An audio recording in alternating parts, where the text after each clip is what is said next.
Maju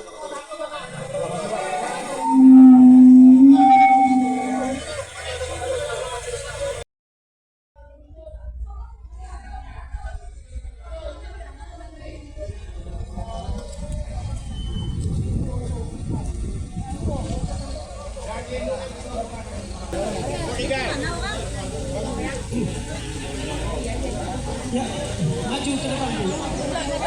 Kalimantan Selatan yang tidak dibiarkan oleh pemangku kewenangan ambil keputusan hukum, tidak boleh tumpang sana tumpang sini.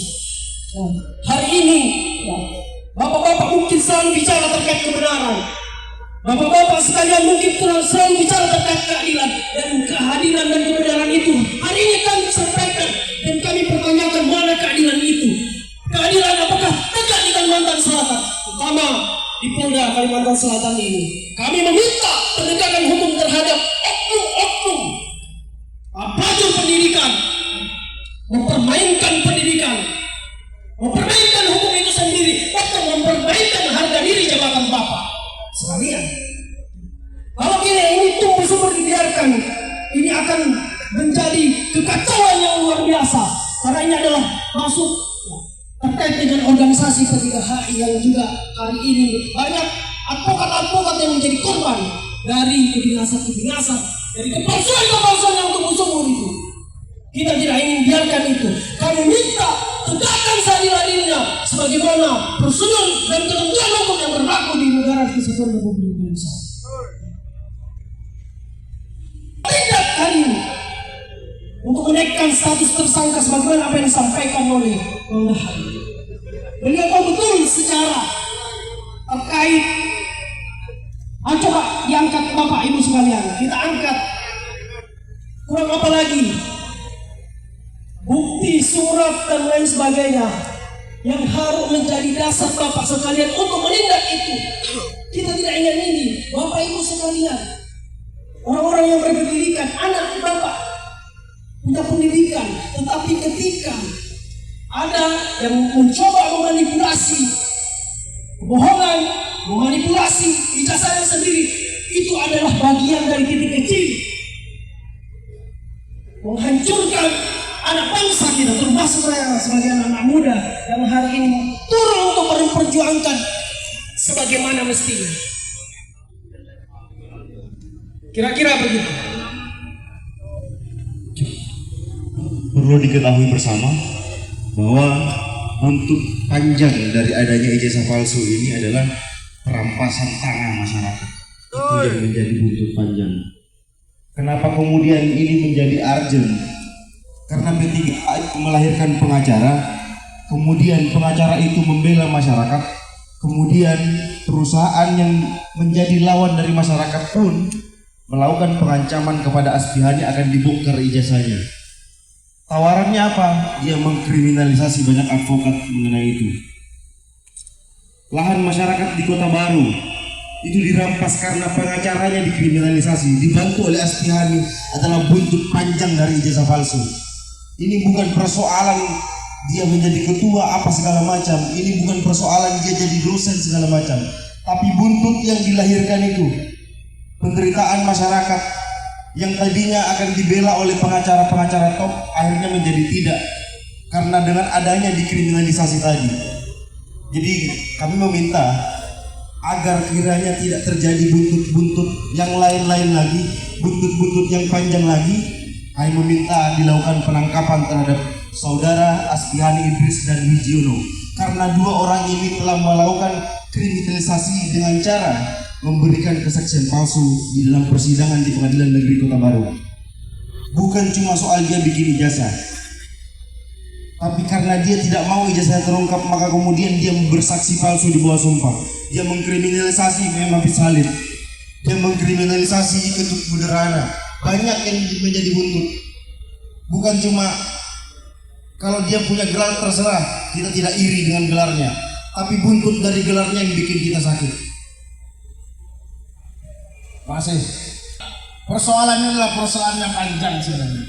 Sejak 2019 organisasi advokat P3HI itu berkembang di Banjarmasin, Kalimantan Selatan, dan itu merupakan bentuk DPN nasional, Pak. Sehingga P3H ini berkembang ke beberapa wilayah di negara kesatuan Republik Indonesia. Ada di Sumatera, Kalimantan Tengah, Kalimantan Timur, bahkan di Banten. Di mana-mana ini sudah berkembang. Tetapi sumber masalah itu adalah di ijazah ini, Pak. Mungkin bisa dilihatkan. Ini adalah orang yang telah menjadi ketua umum advokat sejak 2019. Bahkan menjadi dosen di Uniska Banjarmasin. Sehingga melahirkan beberapa mahasiswa dan melahirkan advokat yang senjatanya mereka itu tidak tahu dan tidak paham. Mereka adalah korban, Pak. Ribuan, ratusan bahkan ribuan mahasiswa, ratusan dan ribuan bahkan yang menjadi advokat P3H. Maka ketika kami adalah peserta yang kemudian disumpah memegang berita acara sumpah, ketika ada konspirasi antara ketua umum yang memiliki ijazah dan gelar palsu ini, akhirnya itu dijadikanlah industri hukum untuk mengkriminalisasi pengacara-pengacara yang lokal seperti itu. Saya sudah menjadi korban, Pak. Saya harap tidak ada lagi korban setelah saya. Selama 10 bulan saya menjalani hukuman, mendapatkan putusan di mana keterangan palsu itu telah dapat saya buktikan. Ternyata dokumen saya ditukar. Saya dulu di Pradi, Pak, karena ajakan oleh si Aspiani sehingga saya bergabung di P3H. Nah, tapi setelah saya keluar, saya bebas.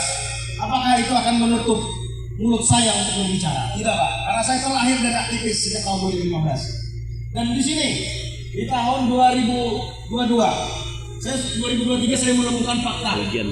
Sini, Bu, maju. Saya jelaskan. Ini adalah surat keterangan yudisium di Universitas Darul Uloom Jombang. Ini milik Aspiani. Dan ini terindikasi palsu, Pak. Terindikasi palsu. Ini yang kedua, Bapak Ali maju. Ini ijazah yang digunakan untuk menjadi seorang dosen, yang digunakan untuk menjadi seorang advokat, menjadi ketua umum advokat. Seperti itu. Bagaimana saya bisa membuktikan itu? Mohon, Bapak berdiri. Di sini tidak. Ini adalah lembaga dikti, Pak. Sebelum saya mengetahui adanya ijazah kepalsuan ini sudah dibuktikan oleh tim penyelamat profesi dan kode etik advokat. Tim ini telah menggugat P3H pada tahun 2019. Dan saya pasang badan waktu itu membela Aspiani ini ketika digugatan di Banjarmasin. Sampai ke Mahkamah Agung kita menangkan. Tetapi saya tidak tahu sama sekali ternyata beliau memiliki ijazah palsu seperti itu. Kemudian nomor 3, nah ini nomor 4, ini telah kita cek, Pak. Ini dicek, ini yang menggunakan ijazah Universitas Darul Uloom 2010 untuk menjadi dosen, Pak. Dosen di Uniska Banjarmasin. Bayangkan loh, sejak 2019 sampai 2025 itu melahirkan mahasiswa dari Uniska Banjarmasin. Salah satunya ini dari Uniska juga. Sehingga jadi korban seperti itu. Kemudian nomor 4, nomor 5. Dengan adanya ijazah tersebut, saya kemudian mengejar ke Universitas Darul Uloom Jombang untuk membantu sebenarnya dalam hal penegakan hukum. Nah, dalam verifikasi ijazah, saya bertemu langsung dengan Kabak Umum, dengan Biro Hukum dan Mahasiswa di Universitas Darul Uloom Jombang yang menyatakan bahwa ijazah tersebut adalah tidak benar dari produk Universitas Darul Uloom Jombang. Ini jawaban, Pak. Ini sudah viral sebenarnya. Kemudian nomor 6. Nah, muncullah ketika viralnya pernyataan dan keterangan dari Universitas Darul Uloom Jombang, dia ini membuat surat keterangan yang seakan-akan dia itu benar-benar kuliah. Ditandatangani oleh Saiful Bahri SHM. Di mana saya mendapatkan ini, Pak? Dari Yayasan Uniska. Untuk mengelabui Uniska, kemudian dia gunakan surat keterangan ini bahwa seakan-akan dia telah benar-benar lulus di Universitas Darul Uloom Jombang. Seperti itu. Kemudian saya berangkat kembali ke Jombang, dan inilah jawaban dari Uner Jombang menolak surat keterangan kuliah si pelaku tersebut. Artinya sudah clear masalahnya bahwa ijazah itu benar-benar bukanlah produk dari Universitas Darul Uloom Jombang seperti itu. Kemudian, nah ini ijazah ini juga kita dapatkan. Ternyata S1 itu ada 2 miliknya di Utira Impact terindikasi juga. Dan ini sudah kita cek, ternyata bangunan universitas ini telah menjadi bangunan kosong, menjadi kos-kosan seperti itu. Silahkan Bapak cek Cuma itu. Kemudian, nah, sebenarnya dia kuliah di SAP Pak. Ini ijazah aslinya Pak. Ijazah aslinya di sini. Ijazah SAP asli ini tahun 2008 dari 2004 ke 2008 dia kuliah di Banjarmasin, Setia Bina Banua. Nah ini. Kemudian dari 2008 dia lanjut ke Magister Hukum di Universitas Islam Malang, lulus tahun 2011, nyambung dari 2009. Itu real. Kenapa itu real? Karena itu terdaftar di Dikti. Mana yang terdaftar di Dikti? Ini terdaftar di Dikti. Nah, 11 mana 11?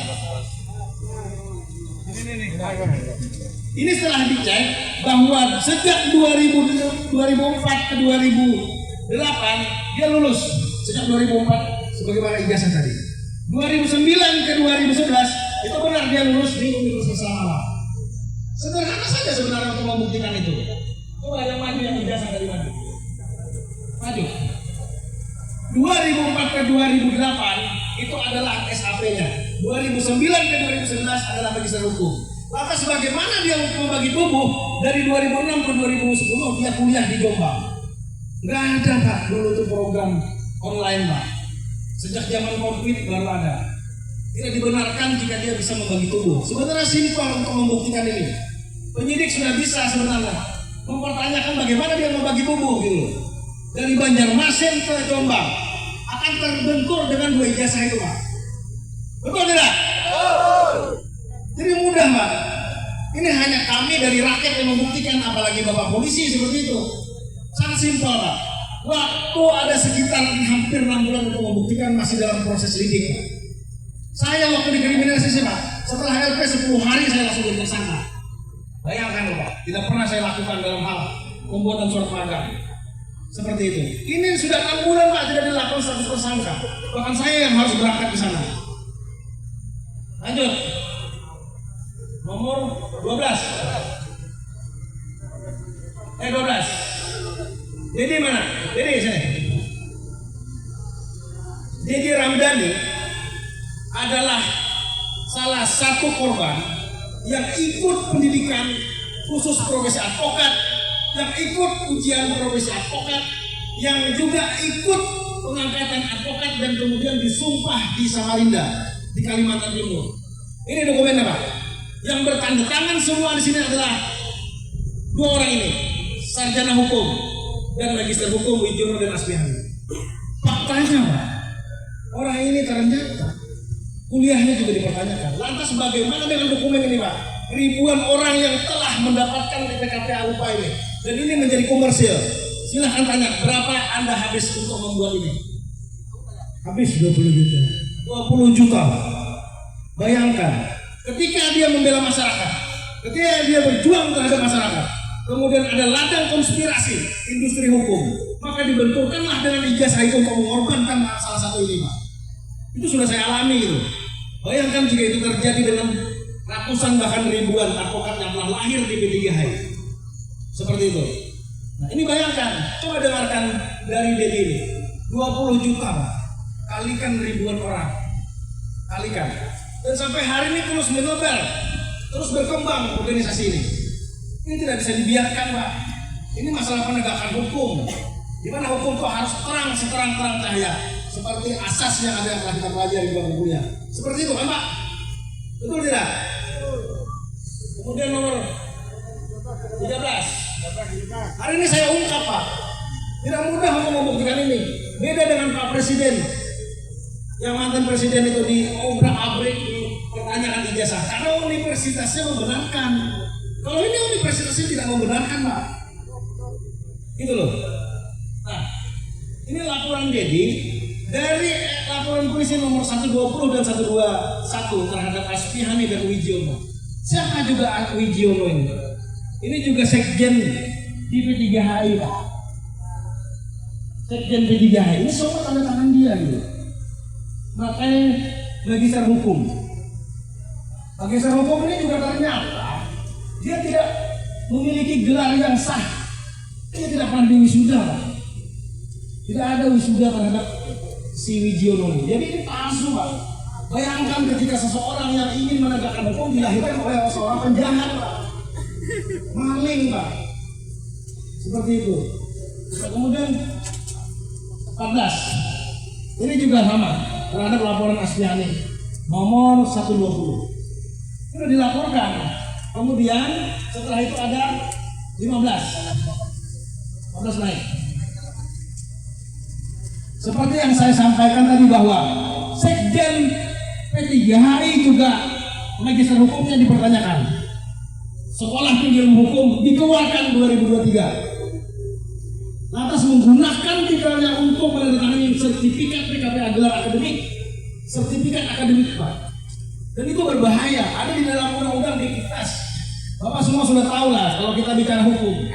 Hari ini saya hanya bicara sebagai atas nama masyarakat, Pak. Kalau saya bicara hukum semua paham semua, kita ada itu sarjana hukum. 15-16. Nah, ini tadi kan kuliahnya di Stisa. Kami juga bersurat ke Stisa. Ini jawaban Stisa bahwa dia aktif 2024-2025 genap. Nah, pangkalan pendidikan 3 September 2024 yang ditandatangani oleh Profesor Dr. Haji Muhammad Adil Muhjad, Rektor Stisa. Ternyata dia sampai hari ini masih berstatus mahasiswa. Lalu menggunakan gelar hukum palsu itu untuk menandatangani sertifikat ribuan advokat. Bayangkan, Pak. Sehingga kemudian ketika persoalan dipersoalkan secara nasional, maka gugurlah semua yang memiliki legitimasi sebagai advokat di P3HI. Kemudian ini surat tanda laporan. Ini juga kami laporkan di Krimum terkait penipuan yang dialami oleh saudara Dedi. Ini baru satu yang melapor, Pak. Bayangkan jika ribuan itu untuk melaporkan. Tidak sedikit, Pak, yang menjadi advokat bergelar P3HI. Seperti itu. 17-18. Ini hasil penyelidikan. Hasil penyelidikan bayangkan 90 hari, Pak. 90 hari ditambah kemudian SP2 HP2 90 hari. Bayangkan penyelidikan sampai 6 bulan. 90 hari, 90 hari. Dan tidak juga kita ketahui apakah status penyelidikan itu akan terus bertambah. Apakah kemudian akan dihentikan? Kita tidak tahu. Maka hari ini kami menggelar aksi karena terlalu lama proses penetapan penyelidikan ke penyidikan. Padahal sudah faktanya sudah jelas. 18-19. Begitu juga dengan video ini. Sudah jelas. Sudah jelas dipertanyakan kepada kampus, dipertanyakan kepada saksi, bahkan kemudian diperiksa bahwa ternyata ijazah S2 itu tidak ada dan dia masih berstatus sebagai mahasiswa. Bayangkan, Pak, ratusan bahkan ribuan advokat di P3HI dan ini SPDHP 90 hari. Bayangkan akan bertambah terus tuh. Ini sudah 6 bulan hampir. Kemudian 20. Ini yang saya jelaskan tadi. Sertifikat yang dikeluarkan oleh Asfihani SAP Sarjana Hukum yang tentunya ini menjadi bundaran merah bagi kita semua. Kemudian Wijuru Sarjana Hukum dan Magister Hukum juga ini akan menjadi pertanyaan dan ini menghasilkan komersial keuangan yang lumayan besar terhadap mereka, tetapi merugikan proses penegakan hukum, merugikan pendidikan, seperti itu. 21. Ini ujian profesi advokat. Salah satu syarat untuk menjadi seorang advokat adalah mengikuti profesi pendidikan khusus dan mengikuti ujian profesi advokat. Nanti biar Dede yang menjelaskan bagaimana proses di PKP Adat Kupai. 1 hari dia dilaksanakan. Jadi kembali P3HI. Ini berapa? 20 dari mana? 20 dulu. Nanti Dede yang menjelaskan. Ini tanggal 26 sampai 31. Dilaksanakan hanya 1 hari. Ini pembodohan semua, Pak. Pembodohan semua. Nanti Dede yang menjelaskan itu. Oke, lanjut yang kedua. Ini KTA.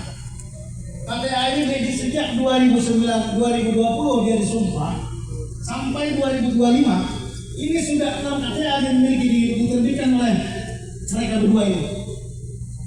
Kalau tidak saya ambil alih kemarin ini tidak pindah di HAPI, Pak. Tidak pindah organisasi advokat, dia tidak akan selamat. Untung dia kemarin ikut di penyumpahan ulang dan pendidikan ulang di HAPI. Oke, 2, 3. Nah, setelah mengikuti PKBA, upah dan mendapatkan KTA, akhirnya diangkatlah menjadi seorang advokat. Maka ditandatanganilah ketua umum dan sekretaris, 2 orang yang sama. Lantas bagaimana ketika seseorang pencuri, maling, penjahat mengangkat orang lain menjadi benar? Bagaimana Pak? Ketika kejahatan, kemunafikan, kebusukan mengangkat kebenaran, di mana kebenaran itu? Karena dasar dari kebenaran itu adalah kebohongan dan kepalsuan, kemunafikan. Jadi ini tidak benar juga Pak. Dan kita semua menjadi korban. Kita korban Pak. Ribuan yang menjadi korban. Makanya saya berdiri tegak di sini untuk membongkar mafia-mafia praktik ilegal ini seperti ini. Lanjut, 24. Kalau tidak ada yang kosong, maju. Maju yang kosong. Coba bayangkan, sejak 2019 orang ini melantik. Ternyata orang ini baru disumpah 2020. Bayangkan Pak, dia baru disumpah. Dan untuk memanipulasi itu, dia tidak sumpah di pengadilan Banjarmasin, melainkan di Samarinda. Sama berbarengan dengan ini. Bayangkan PKPA ini diterbitkan oleh dia, yang ternyata dia juga baru disumpah 2020. Bayangkan Pak, ternyata dia baru jadi advokat 2020 di P3 hari. Karena syarat untuk menjadi seseorang dalam mengurus dan mengelola organisasi advokat harus sarjana hukum dan advokat. Kalau dia bukan advokat, maka suatu kebohongan, kemunafikan dan kebusukan untuk menjadikan simbolis terhadap kebenaran itu. Oke, lanjut yang kosong. Digunakan untuk KTA dia sendiri juga digunakan. Ini Widiono menggunakan magister hukum untuk ditandatangani di KTA dia sendiri. Lanjut yang kosong, 2 di sini. Sampai saya di sini. Kita yang kosong berbarengan 2. Kamu yang sama Pak. Dia gunakan ijazah dan gelar palsu tersebut untuk menerbitkan KTA dia sendiri. Ini mencoreng dunia pendidikan Pak. Dunia hukum khususnya. Apalagi melahirkan ribuan advokat. Maka hari ini kami menuntut kepada penyidik Polda Krimsus Kalimantan Selatan untuk menaikkan status dari saksi kepada tersangka. Status lidik menjadi penyidikan. Sudah cukup. Apakah perlu kami dari rakyat yang membuktikan ini Pak? Apakah perlu keadilan jalanan yang membuktikan ini Pak? Ini keadilan hukum sudah jelas. Seperti itu. Nah kemudian saya ingin dalam melakukan tuntutan dan aksi ini ada beberapa hal yang ingin kami sampaikan terhadap aksi ini. Mungkin sebelum saya mengarah ke sana, si Dedi dulu bicara. Nah ini saya perkenalkan Dedi Ramdhani.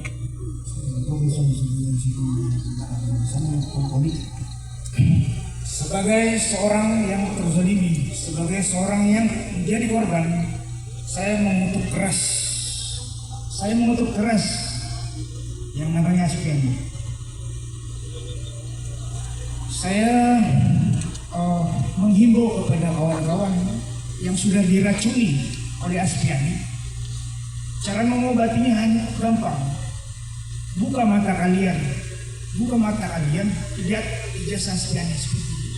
Bagaimana dia menghancurkan dunia pendidikan, dunia hukum. Bagaimana bangkitnya ini insan muda nanti kemudian kalau orang yang masih seperti ini dipelihara. Maka singkat saya dari saya, jika nanti ini, karena ini sudah sangat otentik, jika nanti tidak ada resonansi atau substansi hukum yang kami terima sebagai suatu jawaban yang kami harapkan, maka akan lebih banyak lagi gelombang massa yang akan hadir untuk mengejar keadilan. Baik. mendengarkan isi dari tuntutan ini. Terima kasih. Baik, kami dari Arum Kota Baru akan menyampaikan ada beberapa tuntutan ya atas kegiatan kita hari ini. Tuntutan aksi dan pernyataan sikap dari Arum untuk wilayah DPW Banjarmasin dan Kota Baru. Pendidikan adalah fondasi peradaban. Ia adalah tangga bagi anak-anak bangsa untuk naik menuju masa depan yang lebih baik. Namun, ketika ijazah bisa dipalsukan, ketika legitimasi akademis bisa dibeli, dan ketika kekuasaan digunakan untuk manipulasi administrasi pendidikan, maka yang dihancurkan bukan hanya sistem, melainkan masa depan generasi muda dan martabat daerah itu sendiri. 1. Mendesak aparat penegak hukum atau APH, khususnya Direktorat Reserse Kriminal Khusus Polda Kalimantan Selatan, untuk mengusut tuntas semua bentuk jaringan dan praktik ilegal yang merusak integritas hukum serta integritas pendidikan di Kalimantan Selatan. 2. Berlaku objektif, maka tentunya tidak ada kompromi dan tidak tebang pilih dalam menerapkan penegakan hukum yang berkaitan dengan laporan polisi nomor LP _B_120 8 Romawi _2025 SPKT Polda Kalimantan Selatan tanggal 15 Agustus 2025 atas nama Aspiani Idris terkait dugaan ijazah palsu dan laporan polisi nomor LP _B_121 8 Romawi _2025 SPKT Polda Kalimantan Selatan tanggal 15 Agustus 2025 atas nama Wijiono terkait dugaan gelar palsu. 3. Menegakkan hukum sebagaimana dimaksud pada poin 2 di atas, maka penyidik maupun penyidik Direktorat Reserse Kriminal Khusus di Reskrimsus Polda Kalimantan Selatan harus melakukan secara transparan, profesional dan berpihak pada kebenaran, meskipun mengenal dekat dengan pelaku, pemilik ijazah palsu dan pemilik gelar palsu selaku orang yang dianggap tokoh banua oleh sebagian manusia. 4. Menegaskan bahwa pendidikan adalah hak seluruh rakyat, bukan ruang bagi mafia pendidikan yang memperjualbelikan legitimasi akademik untuk meraup keuntungan pribadi, dan pendidikan harus dijaga di ruang meritokrasi, bukan pasar gelap bagi mereka yang ingin instan tanpa proses perjalanan panjang di bangku kuliah sebagaimana yang telah dialami oleh para mahasiswa-mahasiswi. 5. Mengingatkan bahwa masa depan daerah tidak boleh ditentukan oleh ijazah palsu, gelar palsu, gelar insan, praktik curang yang didapat menciderai nilai kejujuran dan moralitas, apalagi dugaan ijazah palsu S1 Hukum Undar Jombang tahun 2010 milik Aspiani Idris telah dijadikan fondasi untuk menjadi seseorang dosen di Universitas Islam Kalimantan Muhammad Arsyad Al-Banjari atau kurung Uniska MAB. Juga ijazah tersebut dijadikan dasar menjadi advokat, bahkan menjadi ketua umum advokat pada organisasi advokat Perkumpulan Pengacara dan Penasihat Hukum Indonesia atau P3HI. Selain itu, dugaan gelar palsu S2 Magister Hukum juga digunakan oleh Wijiono untuk menjadi sekretaris jenderal pada organisasi advokat Perkumpulan Pengacara dan Penasihat Hukum Indonesia P3HI. 6. Menindak tegas perbuatan kedua pelaku karena akan memiliki atau menggunakan ijazah palsu dan gelar palsu yang demi mementingkan keuntungan pribadi secara komersil, baik dalam membuat serta menandatangani sertifikat pendidikan khusus profesi advokat atau PKPA, sertifikat ujian profesi advokat atau UPA, kartu tanda pengenal advokat atau KTPA, surat keterangan pengangkatan advokat atau SKPA, hingga berujung dasar terbitnya berita acara sumpah atau BAS kepada ratusan bahkan ribuan calon advokat di organisasi advokat Perkumpulan Pengacara dan Penasihat Hukum Indonesia (PTKHI). Menjadi advokat bahkan pelaku telah menjadi seorang dosen yang tentunya telah menipu ratusan bahkan ribuan mahasiswa. Ketujuh, tidak ada toleransi apapun dalam menegakkan hukum terhadap Aspiani, Idris, dan Wijono karena akibat ulah mereka yang telah menggunakan ijazah dan gelar palsunya, sehingga akibatnya telah banyak merugikan umat manusia di negara Kesatuan Republik Indonesia, khususnya di Bumi Kalimantan. Maka apabila kebohongan dilakukan terus-menerus, tentunya kita yang berpendidikan telah membiarkan kemunafikan dan terus-menerus. 8. Aparat penegak hukum khususnya penyidik Direktorat Reserse Kriminal Khusus Polda Kalimantan Selatan untuk mengusut tuntas dan melakukan penyelidikan serta penyidikan menyeluruh terhadap pihak-pihak yang diduga terlibat, termasuk sesegeranya untuk menaikkan status penyidikan ke penyelidikan karena bukti-bukti yang sudah terpenuhi. Maka tidak ada alasan sesegeranya penyidik melakukan penangkapan dan penahanan terhadap Aspiani, Idris, dan Wijono dan menindaklanjuti melalui proses hukum yang adil, terbuka, bukti yang ditemukan. Melalui surat ini kami menyerukan pentingnya langkah nyata, keberanian moral, dan integritas aparat negara dalam menjaga dunia pendidikan dan dunia hukum praktik kecurangan. Kami siap bersinergi, mengawasi, dan mengawal proses penegakan hukum secara damai dan konstitusional. Demikian surat tuntutan ini kami sampaikan, dan apabila tuntutan ini diabaikan, maka kami akan membawa gelombang massa yang lebih besar, baik di tingkat daerah hingga ke tingkat pusat, di depan Mabes Polri, DPR RI, dan Istana Negara. Besar harapan kami agar aparat penegak hukum respon dengan langkah konkret demi terwujudnya pendidikan hukum yang bersih, bermartabat, dan berpihak pada masa depan rakyat khususnya Kalimantan Selatan. Banjarmasin, 9 Desember 2025. Tanda tangan bersama terhadap tuntutan aksi DPD Arun Kalsel, M. Hafiz Halim SH sebagai sekretaris DPD Arun Kalsel, kemudian DPC Arun Kota Baru Wahid Hasim SH Ketua DPC Arun Kota Baru. Demikian kami sampaikan, semoga ini menjadi perhatian dan direspon kembali atas tuntutan kami apa yang kami sampaikan tadi. Mungkin dari saya terima kasih. Lanjut. Tinggal bagaimana sikap dan keputusan bapak-bapak dan ibu terhormat di gedung-gedung mewah ini. Kami rakyat datang ke sini untuk menuntut dan menuntut terkait penuntasan kebohongan-kebohongan yang tumbuh subur di Kalimantan Selatan yang tidak boleh kita biarkan. Jangan sampai gerakan hukum itu seperti bebek yang kami bawa pada hari ini. Jika bebek lambat karena bentuknya, saya harap penegakan hukum itu tidak lambat karena tebang pilih. Itu yang kami harapkan. Kami tidak ingin generasi-generasi selanjutnya, bahkan tadi disampaikan jadi dosen, dibimbing oleh pembohong-pembohong besar di Kalimantan Selatan. Kami tidak ingin itu, Bapak Ibu sekalian. Makanya kami hadir dengan segala hormat atas jabatan Bapak Ibu yang terhormat untuk menindak tegas pelaku-pelaku yang mengorbankan. Ini korbannya langsung kita bawa, Pak, sebagai bukti identik, bisa diperiksa nanti, Pak.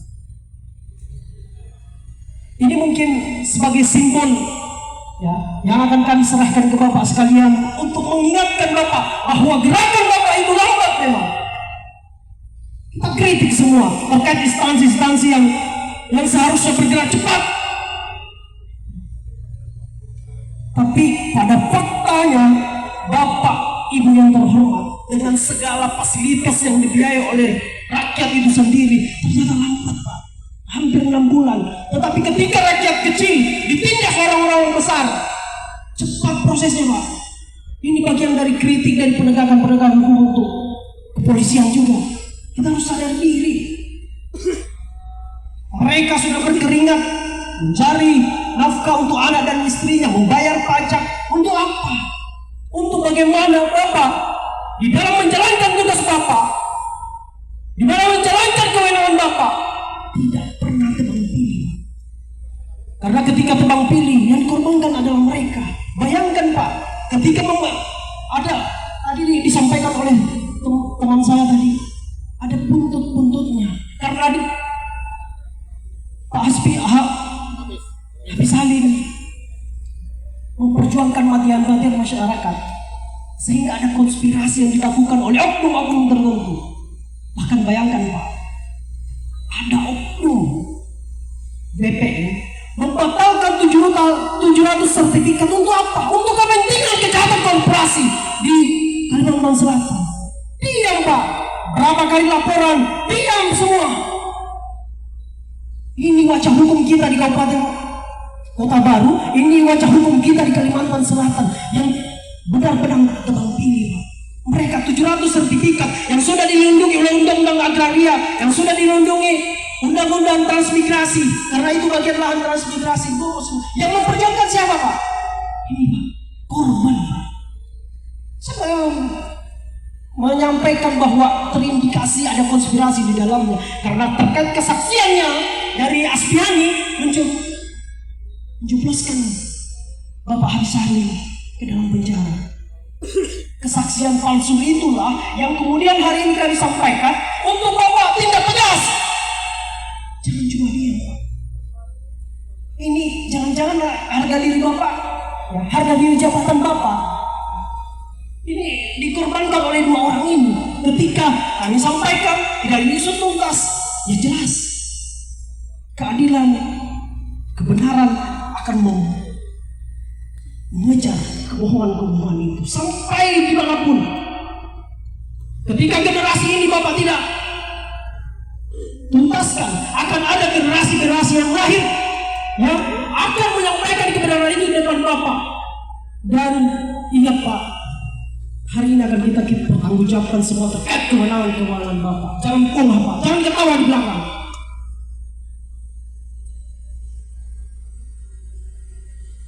Dengan kepohaan-kepohaan itu jangan ketawa di belakang Pak. Kita serius di sini untuk menyampaikan, untuk Bapak serius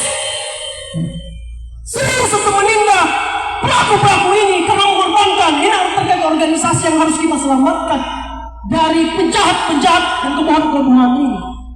Di depan ini kita tidak boleh biarkan. Bukankah tujuan dari negara kita itu juga jelas? Bagaimana kejahatan ini tidak boleh tumbuh subur di Kalimantan Selatan. Kenapa? Karena yang menjadi korban banyak Pak. Ketika kejahatan terintegrasi, persekongkolan terintegrasi, yang dikorbankan banyak. Hampir 20 juta. Ya, ketika industri hukum terus berjalan, tidak boleh kita biarkan. Bukankah hari ini dalam undang-undang kita bahwa hukum, negara kita negara hukum, tapi kita tumpul terkait penegakan yang bullshit semua, bohong semua. Kita menjadi menyaksikan pembohong-pembohong lahir di Kalimantan Selatan. Tidak Pak, saya tidak sudi. Saya juga tidak sudi jabatan-jabatan Bapak dipermainkan orang-orang seperti ini. Orang-orang yang sudah jelas melakukan manipulasi untuk apa? Untuk kepentingan perut dan keserakahannya. Makanya kami minta untuk respon hari ini. Apa yang kami sampaikan itu direspon oleh Bapak. Apa sih kira-kira sikap Bapak terkait aspirasi kami? Kami ingin mendengar, masyarakat ingin mendengar bagaimana sikap-sikap Bapak terkait dengan aspirasi-aspirasi ini. Karena akan ada 1000 aspirasi yang akan disampaikan. Tapi ketika hal-hal kayak gini Bapak tidak menindak tegas, kami putus harapan kepada Bapak-Bapak yang ini. Karena hal-hal kayak gini, karena masih ada konspirasi besar yang akan kami sampaikan, yang akan kami tegakkan, yang Bapak Ibu sekalian tegakkan terkait kondisi-kondisi yang memprihatinkan. Banyak konspirasi yang akan kami sampaikan Pak. terkait kejahatan-kejahatan korporasi yang hari ini sampai dengan detik ini kami tetap bersuara pada pengkhianat-pengkhianat di negara ini tidak boleh tumbuh subur. Intinya seperti itu, Pak. Kami minta respon Bapak untuk merespon kira-kira apa sikap Bapak di depan masyarakat sekalian, di depan masyarakat ini terkait sikap Bapak apa sebagai penegak hukum. Kira-kira begitu. Ya perlu ya kita mendengarkannya. Bapak Ibu sekalian mau mendengarkan? Ya, karena ketika ada kasus Bapak dan Ibu, ya harus tidak boleh ada tebang pilih. Ya, oke kami ingin mendengarkan Pak. Bapak-bapak yang terhormat, dengan ini saya persilakan. Siapa Pak? Izin Pak. Baik, terima kasih. Assalamualaikum warahmatullahi wabarakatuh. Prapto, saya Kapak Bintop Distresi Buku Kalsel. Pertama saya ucapkan terima kasih kehadiran rekan-rekan dari DPD Arun dalam rangka penyampaian aspirasi. Tadi sudah saya tanyakan pada Mas Salim, apakah ada soft copy-nya, nanti saya minta tentunya. Yang pertama. Kemudian, tentang atau terkait dengan laporan ya saudara yang melibatkan Bejono dan Aspiani, yakinlah bahwa kita melakukan tindak lanjut dari laporan itu. Bahwa benar sekarang masih dalam tahap penyelidikan. Beberapa hari yang lalu kami sudah mengundang saudara Lukman ya sebagai orang yang menandatangani ijazah itu. Tetapi pada panggilan yang pertama dia mohon waktu dan kemarin seharusnya dia dipanggil tanggal 8 kalau nggak salah ya, tanggal 8 kemarin. Dan dia masih diminta dijadwalkan waktu ulang. Rekan-rekan sekalian, sebagai bentuk transparansi dari penyidikan ini tentu rekan-rekan tahu bahwa kita tidak diam. Artinya kita tetap memberikan perkembangan penyidikan walaupun mungkin menurut rekan-rekan dianggap lambat. Tetapi kita adalah sama-sama penegak hukum, tentu tahu apa yang dimaksud dengan alat bukti. Ya, yang rekan-rekan bahwa ini adalah bagian dari alat bukti yang tentu nanti akan kita verifikasi, akan kita uji kebenarannya. Dan yang terakhir saya sampaikan bahwa rekan-rekan harus yakin, walaupun langit runtuh kita sepakat hukum harus ditegakkan. Jadi tidak perlu khawatir kasus ini akan mandek, walaupun mungkin tertatih-tatih. Tapi yakinlah bahwa kita akan melakukan proses berdasarkan fakta-fakta yang kita ketemukan, tentu disandingkan dengan alat bukti yang ada. Ini pasti akan sedikit ada masalah karena terjadi perubahan kitab undang-undang hukum acara. Rekan-rekan sudah tahu, nanti akan berlaku tahun depan. Dan saya harapkan tadi saya sudah ngomong sama penyidiknya, segera untuk melakukan pemeriksaan kepada orang yang menandatangani ijazah itu, bahwa benar tadi yang disampaikan dari Ulum itu menyampaikan dia tidak tertata. Tetapi ada informasi bahwa terjadi dualisme kepemimpinan pada saat itu, sehingga kita harus clearkan ini. Seperti apa yang sebenarnya. Kalau semuanya sudah tahu, yang harusnya dari Ulum ini terdaftar di Dirjen Dikti. Nanti akan kita usut. Jadi saya mohon waktu, rekan-rekan perlu sabar. Saya juga tidak menolak kritik saran. Apabila rekan-rekan punya data, punya fakta, nanti silahkan hubungi langsung saya atau penyidiknya. Ya, kantor saya di sini, saya Kapak Bintop Distresi Khusus. Nomor telepon saya 0813, silakan dicatat.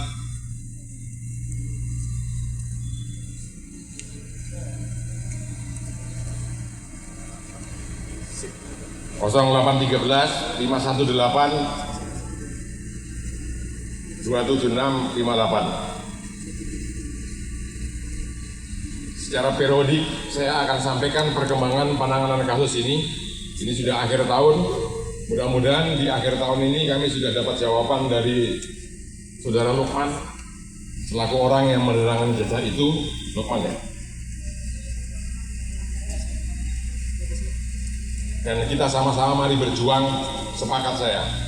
Bagaimana orang harus kalau melakukan satu kebohongan tentu akan melakukan kebohongan selanjutnya dan seterusnya. Betul. Ya, jadi sama-sama mari kita mohon dukungan, nanti penyidiknya Pak Dita, inilah penyidiknya. Perlu Pak Maryadi, ada nomor teleponnya. Nah, nanti ada penyidiknya dari Eko kalau nggak salah ya. Jadi tolong disampaikan, saya rasa mungkin yang bisa saya sampaikan. Kurang lebihnya mohon maaf, bila tergeletak. Assalamualaikum warahmatullahi wabarakatuh. Kalau untuk masalah dualisme itu mudah sekali untuk dibantah. Saya sudah ke sana, Saya sudah bertemu langsung dengan Kabak Umum, Biro Akademik Mahasiswa sudah menyatakan bahwa sebelum 2006 itu memang terjadi dualisme kepemimpinan. Nah, setelah 2006, maka kemudian mahasiswa yang 2009 yang berada di daerah itu dirapikan datanya, disetarakan. Akhirnya didaftarkan kepada pendidikti di Universitas Darul Ulum Jombang. Seperti itu, Pak. Maka kemudian 2010 ke atas itu tidak ada lagi permasalahan ijazah. Saya langsung ke sana bertemu langsung dengan Kabak Umum. Kemudian persoalan surat keterangan palsu ini, Pak, ini juga terungkap. Orang ini menggunakan ini untuk memanipulasi bahwa seakan-akan dia benar-benar kuliah ketika terbongkar ijazah itu, Pak. Nah, sederhana saja sebenarnya. Ketika ada di sini nama Haji Saiful Bahri yang seakan-akan dia adalah pembantu rektor 1. Saya sudah menemuin dia, Pak. Saya sudah temuin Pak Saiful Bahri. Dia menyatakan ini bukan tanda tangannya. Dan jabatan dia juga bukan pembantu rektor 1, tapi wakil rektor 3. Seperti itu, Pak penyidik. Silahkan. Mungkin dari penyidik sudah juga kemarin memeriksa 4 orang di Jombang juga menyatakan bahwa ijazah tersebut bukanlah produk dari Universitas Darul Ulum Jombang. Kemudian sesederhananya apa lagi, Pak? Ketika ada SAP dan MH tadi 2006 ke 2010 di Banjarmasin kuliah di Setia Banua. Kemudian 2009 ke 2011 itu adalah fakta kebenaran ijazah aslinya. Ternyata disusupi dengan sarjana hukum 2006 ke 2010. Itu sederhana aja, Pak. Bagaimana mungkin bisa membagi tubuh seseorang yang ada di Kalimantan Selatan kemudian membagi tubuh di Jombang pada tahun itu? Jadi nggak bisa, Pak. Nah, kemudian saya berharap kepada Bapak sebagaimana Bapak yang sampaikan tadi, karena menurut kami, Pak, wajar saja ketika kami masyarakat menganggap bahwa proses penyelidikan ini terlalu lamban, Pak. Saya sudah mengalami 10 hari saya, Pak, kemarin dikriminalisasi. Setelah LP langsung ditangkap 10 hari. Bayangkan belum ada tuh proses-proses yang ternyata terbukti bahwa itu keterangan palsu, Pak. Seperti itu. Nah, saya ada surat tadi yang dibacakan. Kami akan terus berdiri di sini. Tidak akan selesai kalau itu tidak ditandatangani, Pak. Saya minta komitmen Bapak seperti yang Bapak sampaikan, ada 4 orang di sini, termasuk Pak Kanit juga harus tanda tangan di sini, termasuk penyidik. Bapak ada 4 di sini. Jadi setelah kalau ini ditandatangani dan komitmen, kami akan bubar dulu. Maka ketika proses lumpuh menjadi lamban, kami akan kembali ke sini dengan aksi massa yang lebih besar. Betul tidak? Tuh, mohon dengan jabatannya, Pak. Ya, di bawah ini aja, Pak. Oh, udah. Iya. Ini Bapak penyidik ya? Tolong dituliskan juga penyidik. Saya minta 4 orang. Bisa ditulis, Pak. Reskrim Sus, Pak.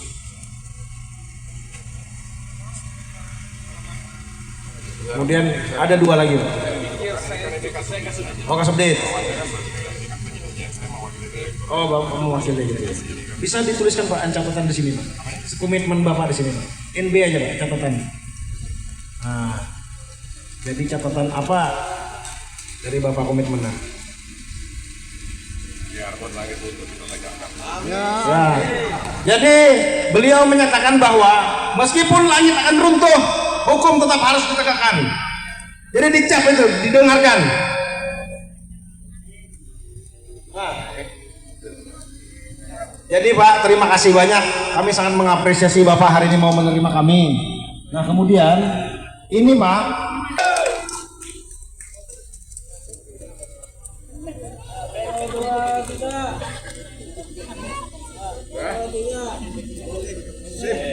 terima kasih, Pak, ya. Mungkin penutup dari Saudara Wahid. Ayo. Bahwa mohon maaf, Pak, kami perlu memang komitmen Bapak, tapi kami lebih perlu substansi gerakan dan hasil dari gerakan penegakan kita, hukum kita. Saya juga agak tersentuh tadi dengan kata-kata Bapak, meskipun langit runtuh pada hari ini, keadilan itu harus ditegakkan juga pada hari ini pula. Nah, jadi itu juga saya teringat dengan almarhum salah satu penegak hukum yang luar biasa di Sulawesi pada saat ini, Baharudin Lopa, juga mengatakan hal yang sama. Dan semoga Baharudin Lopa itu lahir di Kalimantan Selatan seperti apa yang Bapak ucapkan tadi. Terima kasih atas sambutannya, terima kasih atas pengaman, terima kasih kepada media-media dan media hari ini untuk menyampaikan ke publik bahwa komitmen itu benar-benar akan diwujudkan di Kalimantan Selatan. Hidup rakyat Indonesia! Hidup rakyat yang melawan kebohongan! Hidup pemuda yang melawan! Mungkin itu Pak. Kuntum khairum mati ukhrijat lin nastaghfiruna bil ma'ruf wa tanhauna 'anil munkar wa tu'minuna billah. Billahi taufiq wa hidayah. Assalamualaikum warahmatullahi wabarakatuh. Ya Pak, gimana Pak dengan kondisi keamanan ini Pak? Kami dari Polresta Banjarmasin telah mengamankan jalannya penyampaian aspirasi yang dilaksanakan secara tertib dan damai. Mudah-mudahan apa yang telah disampaikan kepada penyampaian aspirasi dapat nanti berjalan dengan baik. Demikian, mudah-mudahan semuanya dapat berjalan dengan baik. Terima kasih Pak.